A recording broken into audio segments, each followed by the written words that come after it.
नमस्कार. गणेश प्रार्थना. श्री गणेशाय नमः. विघ्नेश्वराय वरदाय सुरप्रियाय लंबोदराय सकलाय जगद्धिताय नागाननाय श्रुतियज्ञविभूषिताय गौरीसुताय गणनाथ नमो नमस्ते. भक्तार्तिनाशनपराय गणेश्वराय सर्वेश्वराय शुभदाय सुरेश्वराय विद्याधराय विकटाय च वामनाय भक्तप्रसन्नवरदाय नमो नमस्ते. नमस्ते ब्रह्मरूपाय विष्णुरूपाय ते नमः. नमस्ते रुद्ररूपाय करिरूपाय ते नमः.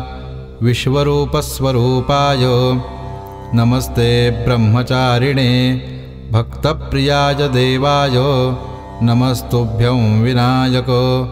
लंबोदर नमस्तुभ्यं सततं मोदकप्रिय.